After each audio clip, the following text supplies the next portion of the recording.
We are gathered here, men and women of different ages, from various walks of life, with our various different temperaments and concerns, but all of us having one thing in common. Each of us has some reason to thank God that John Thompson walked the earth. It is characteristic of the man, I think, that many of us, whether we were a patient, a relative, a colleague, or simply a friend, meet each other today for the first time. Better than any other person I have known, John followed the gospel precept, let not thy right hand know what thy left hand doeth. Most of us, if by luck or intention, succeed in being of help or comfort to another, hope that this good deed will become publicly known. And the simplest and quickest method of bringing this about is to introduce those we have aided to each other, thus creating an admiring circle of which we are the center. With this temptation, John would have nothing to do. He was determined that those who had reason to be grateful to him for his psychological insight or his company should never form a John Thompson society. How large such a society might have grown, I have no idea. I only know that his days were so full that it was extremely difficult to reach him by phone. How familiar to me, and I'm sure to many of you, was the sound of John's recorded voice asking one to leave a message. Of his abilities as a psychiatrist, I cannot, of course, form a professional judgment. But, as a poet concerned in my own way with observing and reflecting upon human nature, I know that I learned a great deal from him. The kind of doctor I trust must follow Sir William Oster's advice, care more for the individual patient than for the special features of the case, and share Novalis' conception of the therapeutic act. Every sickness is a musical problem, every cure a musical solution. John was the kind of doctor I trust.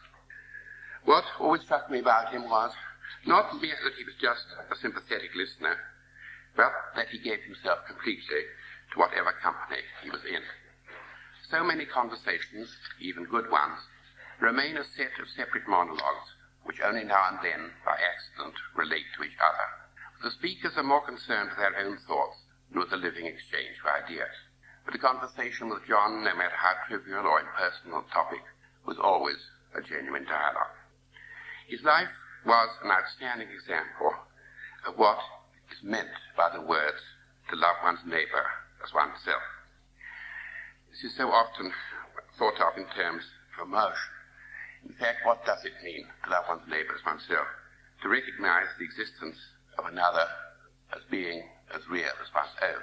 And this is very difficult, far more difficult than liking or even loving someone.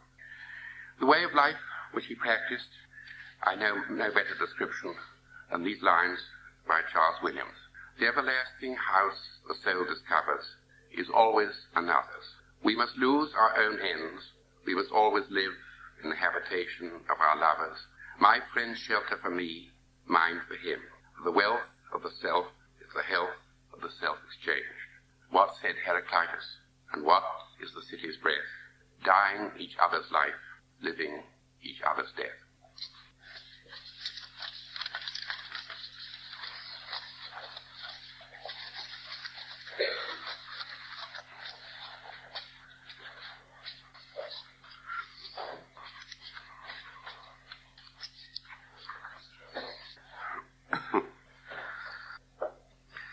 Characteristic that I heard the terrible news of John's death at a place called Spring Lake Ranch in Vermont, which is hard to describe, but I suppose a kind of halfway house for people who've been ill and sick of soul, and to which John introduced me because he felt that it would be a good place for me to visit. And I was talking to someone at Spring Lake Ranch when the news came, and that person said perhaps it would be a good idea if someone could take the time to go around the world and to speak to all of the people who had been in contact with John Thompson and who knew John Thompson, and to get all of their many varied impressions, and even to put it all together into a book. And I said at the time that I didn't think that that was the kind of thing that John Thompson would have wanted, a book, or that kind of memorial to himself. I think that he much would have preferred the kind of thing that we're trying to do this morning. But I think the idea that different people would have so many different things to say about him is a real one, because I think that John Thompson was like a multifaceted jewel of which, depending on which side you stood and what relationship you had with him, you caught a glint of one or two facets. And it is only a glint of one or two facets that I have to offer this morning out of a fund of memories. And I think that each person here will supply what is missing out of the fund of his own memories. It would, in any case, be impossible to describe John Thompson in a capsule, because he was, on the surface at least, he seemed to be, so full of contradictions. He was a man who could and did organize a transport of refugee women from Bergen-Belsen concentration camp to France, and yet the same man, I remember, once was absolutely overwhelmed by the job of moving his things into a new apartment. He was an ascetic who kept a gourmet kitchen and drove a Jaguar, and somehow the gourmet kitchen and the Jaguar did not in the least affect his asceticism. He was a philosopher who refused to write a book and who shied away from systems. He was a scientist who often used the terminology of the mystics, and there were times when John Thompson spoke that I thought I heard the terminology of St. John of the Cross. He was a lover of classical music who once, to my initial dismay, bought a batch of rock and roll records, which he then began listening to assiduously because, as he told me, he thought that he detected behind the noisy music, in the sometimes banal lyrics, a touch of the authentic and the genuine. I think we would not have had him any other way. I do not think that we would have had him minus one of these seeming contradictions. And I think that it is perhaps because of these contradictions that John Thompson was able with equal ease and equal effectiveness to address a university audience and a group of derelicts on the Bowery, that he was able to communicate with the best minds of the age and to commune with the ill. I think that John Thompson was more acutely aware of the illness of our time than anyone I've ever encountered in my life. And I think he saw illness in our time as something which is not confined to a hospital, but an illness which is rampant everywhere. And I think that sometimes John Thompson saw the entire world of the 20th century as one vast hospital in which most of the patients do not even realize that they're ill, and that John Thompson felt he had always to be on duty in the wards. For this, there were no hours, and there were no limits, and over and over again he used to use the same phrase. He used to say, in an absolute manner that was impossible to emulate for ordinary human beings like us, "You have to be ready," he said, "to go all out at any time for anyone." And to go all out with John Thompson meant to be called by people who are not close friends in the middle of the night, to use all of your resources to support two sons of a dead friend at Edinburgh Medical School, or to sit for hours on the floor with a catatonic patient in the hope that at some miraculous moment some kind of communication will be established. To the demands he made on himself, he added almost a license to others, almost an invitation to make demands on him. And people did make demands, many people, far more people than I myself even know. One made demands because no one else at certain moments would quite do. I once told a close friend of mine and his that I feel uncomfortable very often in his presence. I said, I don't know why he wants to see me. I have nothing to give him. I can only receive from him. And my friend said that is your gift. You give to him by receiving from him. He had a strange charisma about him that is impossible to define. He could calm you when you were tormented, and he could disturb you when you were calm. He believed it was good, he said, to rub oneself against the personalities of great human beings, but he never put himself into that category. Once my wife, Afra, and I, almost on an impulse, came to his apartment, and we found him engrossed in recording a tape. And what was he recording? He was reading into the tape some letters of Van Gogh, and we asked him why. And he said, I'm making this tape for my medical students. I think it will do them a lot of good to hear these things. He would walk into a room, and I'm sure that this is a memory that all of us can share. He would walk into a room full of people, and he would sit down unobtrusively. And then he would begin to talk, but not as other people talk, not in a loud voice or a strident voice, but always in that barely audible voice of his. And soon, by some kind of alchemy, that whisper of John Thompson's would cut through the room and cut through the noise. And people would suddenly become quiet, and people would suddenly turn their chairs toward him, and people would suddenly begin to listen. He had the uncanny ability to spread pools of silence around himself. What did he say? Well, I don't know. I remember him saying once, in that inimitable way of his, statements like, Freud taught us to read human speech as poetry. Or, why do we always say, I'm living, when it would be equally true and equally valid to say, I'm dying? But I don't simply want to add together snatches of conversation. I want to tell you and share with you the most vivid thing that he ever said in my presence. The first time he came to our house, we began a conversation, and John Thompson turned to my wife and to myself, and he said, do you know how the word symbol originated? And I said, no, I don't. And he said, it goes back, he said, to ancient Greece. In ancient Greece, when a man from one city used to visit a man in another city, then at the end of the visit, he said, the visitor would take a gold coin, and he would break the gold coin in two, and one jagged half would be kept by the host, and one jagged half would be kept by the visitor. And then the visitor would go back to his own city. And some months later, when he who used to be the host came to the city of him who used to be the visitor, he used to present this jagged half of the coin, and they used to fit the two together, sin being together. And the symbol, he said, is that which brings together. And the example he gave was, when you sit with a person opposite a table, and you break bread with that person, and it is the kind of eating that can be symbolized by the term break bread, then that act unifies the two people. But when, he said, you go into a fluorescent luncheonette, and you all sit in a row against the counter, he said, then there is no breaking bread, and there is nothing symbolic, and there is nothing bringing people together. And then he said, but tell me now, what would be the antonym, he said, of symbol? And I scratched my head in my mind, and I couldn't think of it. And then he said, don't you see? He said, the antonym of symbol would be diabol. The symbolic, he said, is that which brings together, and the diabolic, he said, is that which splits apart. I think that his entire life was a struggle against the diabolic.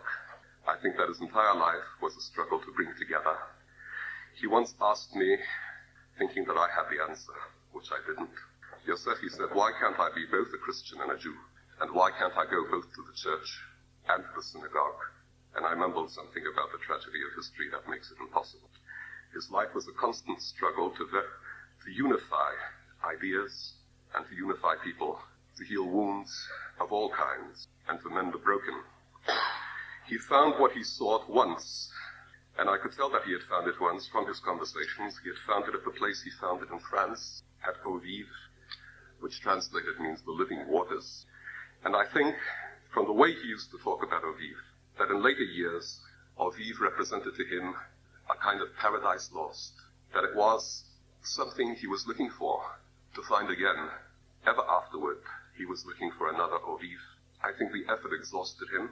The last time I saw him a few weeks before his death, he told me how tired he was, and he looked very tired, and he spoke of moving to Mexico. I had always wanted to tell him something, but somehow the moment had never seemed right. I'd wanted many times to say, but I felt awkward. I wanted to say, you know, John, I wanted to say, you have found Eau Vive, and in a sense, you never left Eau Vive. You've never left the living waters. Your whole life is at the source of the living waters. And now it is too late, and we are left, I am left, as I think you are left, with a fragment of gold. The only thing that I think remains for us to do, I find that even now, whenever I think of him, it has some kind of effect, which I could not possibly define. But it's the kind of thing that is represented in a Hasidic parable, which I think he would have liked. And the parable goes like this. When the Baal Shem, the founder of Hasidism, had a difficult task before him, he would go to a certain place in the woods, he would light a fire and meditate in prayer, and what he had set out to perform was accomplished. When a generation later, the Maggid of Mezrich was faced with the same task, he would go to the same place in the woods, and he would say, we can no longer light the fire, but we can still speak the prayers, and what he wanted done became real.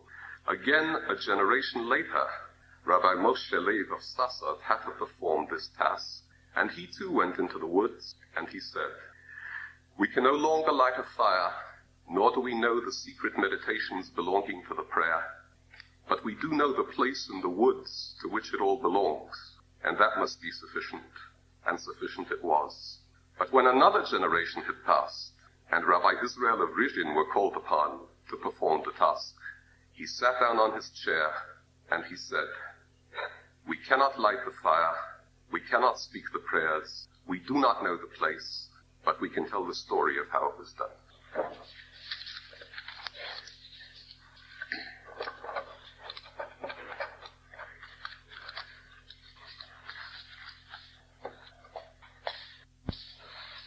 John Thompson was a friend of mine, and I met him through my work in 1960, and I work in the field of sound, and I've been at it about 20 years. I think that John Thompson gave me more inspiration and knowledge and interest in the search for the art of listening than anyone else I know. And I thought I was just going to play a few recordings that meant a lot to John, but there are a few things I'd like to say. That is that I just find any contact I have with anybody opening new doors to the dimensions of this person. He would call me late at night and ask if I could in any way help some African students who were being dispossessed, or he would say he couldn't make an appointment because he had to go stay with a patient in order to keep this person out of a hospital. He would call about a school in England. I think that Anna Freud, or the daughter of Freud, was running, and there was difficulty and he needed help. And he was always involved with people. I hear after his death from people that knew him in Mississippi, people that I've been recording, that knew him, that had met him, that he was all over. And the one thing that comes through is that he was with people and interested in people all the time. And I remember one time I visited him and saw a picture of Freud, and he felt that many people think of Freud as a scientist, and he thought he was a great artist. Well, I just feel that John Thompson taught me how to listen, or just put me on the road to listening. And I'd like to play the tape that he first called me about, which was I had gone out and just taken the question nearly 100 years after Lincoln's death, just asking people around who was Abraham Lincoln. And here is the tape that John Thompson couldn't even ask me for the first time he saw me. He had to write a letter saying he didn't want to mar the experience by asking for it. It seems to me that he read the Bible a great deal. He was just sort of a quiet, common man. But a man shot him one day while he was attending some kind of ball or something. Abraham Lincoln's the one on the penny. I think he was a president. I think in 1949. As a man and a president, I was very fond of Lincoln. An honest, upright, God-fearing man. That's the way I felt about him. I think he was a nice man because he has saved the Negro people. I think he was a man with a heart, because the rest of the presidents had formerly kept the slaves, and when he came into power, he had a heart enough to free them. He would walk a mile to make peace with somebody, you know. If he got word, he would always go and make peace for everybody. That's why I said if we had a president today, like Lincoln was, I don't think it would be all this excitement. I really don't. Another recording that he was very fond of was one of children talking about God. And here was a section of that recording where they just talk about good and bad. Good is the right things and bad is the wrong things. If you're good, you don't get caught or in jail or anything. God can tell if you're lying because on your face it sort of looks like you're lying. Well, one thing that I know is if you're good, you go up to heaven. If you're bad, you go down to the devil. And when you go to the devil, you don't go up, you go down. When I'm good, my mother never yells at me. When I'm bad, she does. I feel miserable.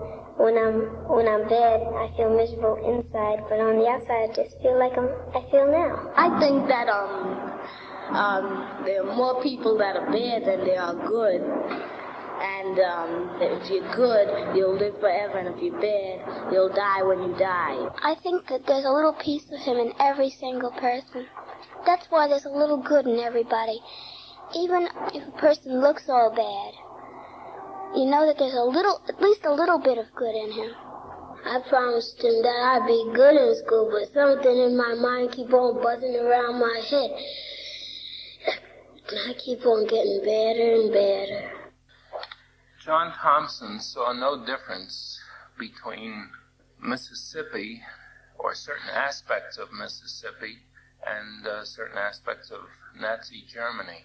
And one of the recordings he asked for was one that I had made of a woman who had been in a detention camp, or a camp where arrested people were taken to after a demonstration. There were 850 people in this camp, and this woman was telling about her treatment and so forth. And I just felt like asking her what experience in her life had made her feel most like a human being, and John loved this recording.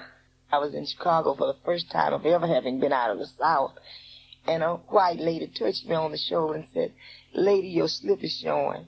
And that incident really made me feel more like a lady and more alive than I ever felt in my life.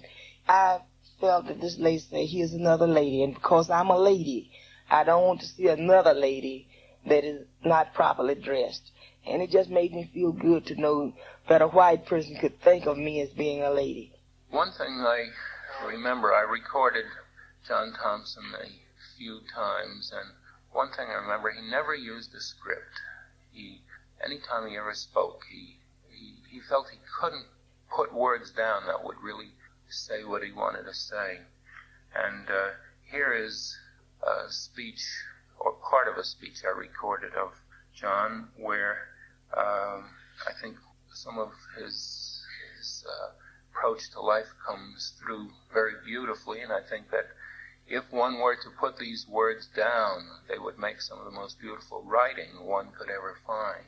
There are some things, it seems to me, which must be instantaneously and immediately recognized, and not the subject of discussion. Injustice is one. Unless we can bring ourselves to see that immediately and not throw it into the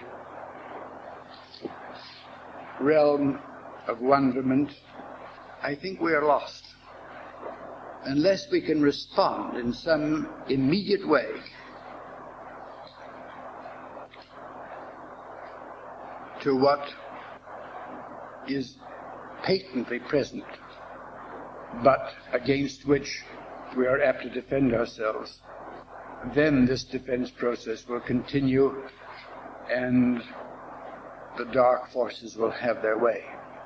Unless we live in such a way that we can honestly say to ourselves that the single individual has infinite value, that we are prepared to do everything possible to correct injustice to a single person, I see no hope for the future. And I'd like to end with a song sung by an artist that John's sister told me was one of his favorites, Marian Anderson. And she's singing a song that in a way when I hear it, I just think of John Thompson. He's got the whole world in his hands. He's got the big round world in his hands. He's got the wide world in his hands. He's got the whole world in his hands. He's got the wind and the rain right in his hands. He's got the moon and the stars in his hands. He's got the wind and the rain in his hands. He's got the whole world in his hands. He's got the lying man right in his hands. He's got the gambling man right in his hands. He's got the crap shooting man in his hands. He's got the whole world in his hands.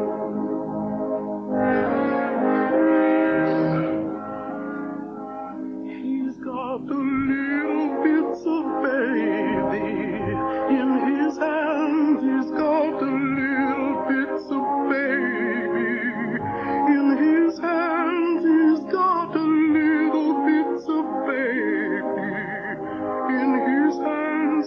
He's got the whole world in his hands. He's got you and me, brother, in his hands. He's got you and me, sister, in his hands. He's got you and me, brother, in his hands. He's got the whole world in his hands. Oh, he's got everybody in his hands. He's got everybody in his hands. He's got everybody here right in his hands. He's got the whole